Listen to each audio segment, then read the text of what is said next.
There are so many ways in which one can use the phenomenon of YouTube or any cyberspace site.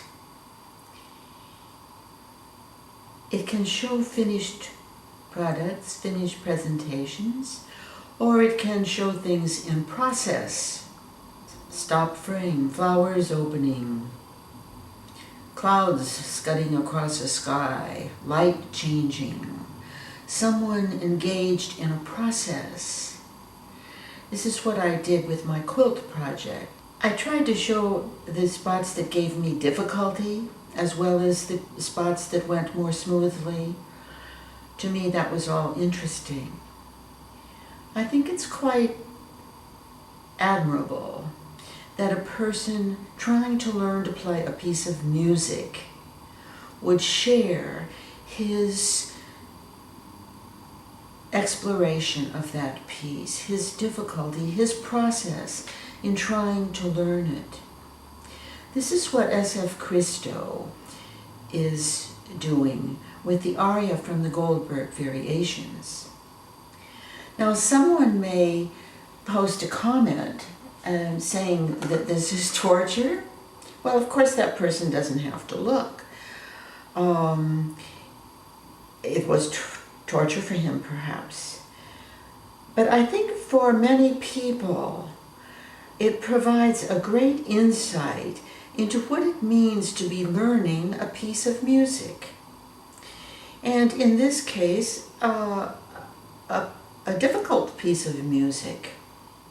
This could prove to be an exploration that may not even culminate in a finished performance of the piece. I don't think that matters.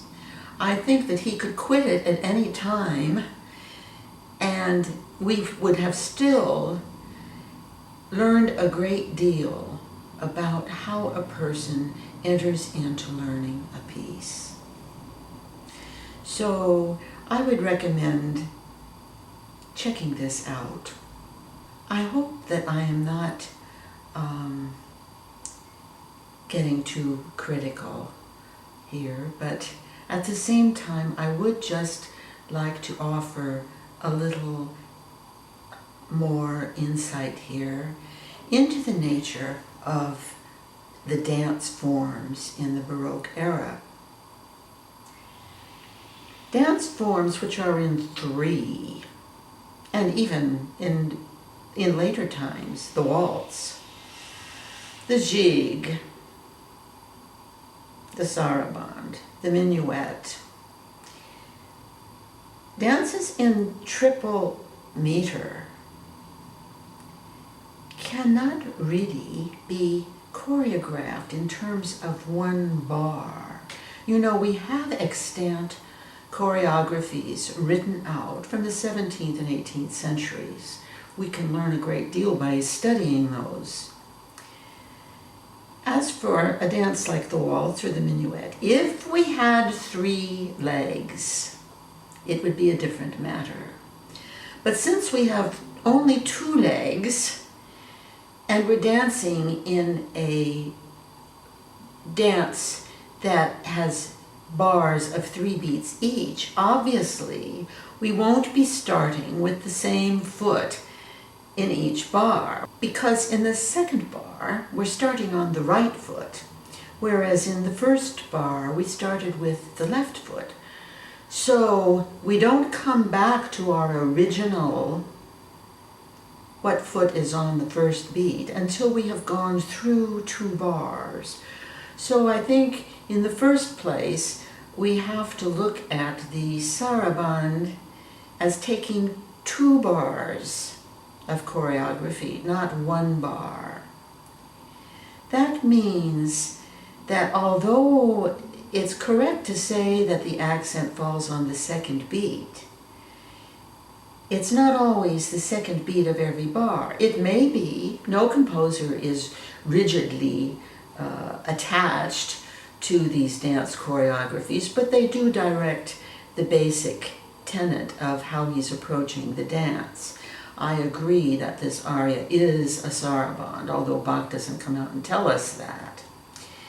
So the accent would really be 1, 2, 3, 4, 5. 2, 3, 4, 5. Wait. Walking speed, and it's left, right, together, wait. Then you begin again. So I would suggest maybe that 2 in the first bar not receive an accent. Certainly not the type of accent that the D in the next bar requires. Excuse me. So you have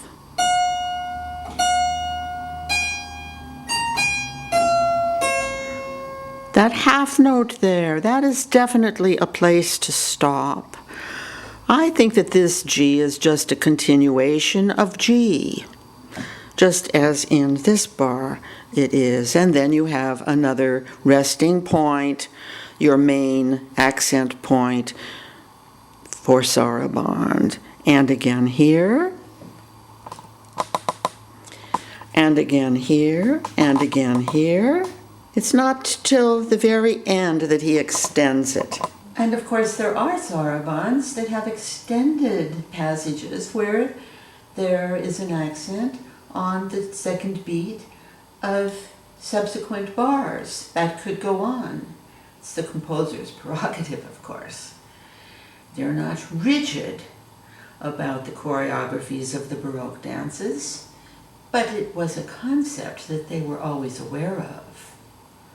The preludes and fugues of Bach, many of them are dances. They're just not titled dances. Well, I hope I haven't butted in too much here. I certainly would not want to intimidate or confuse the project that SFChristo is involved in. And if you're interested in the learning process, you can see it here. I hope he persists for a while. It would be very interesting.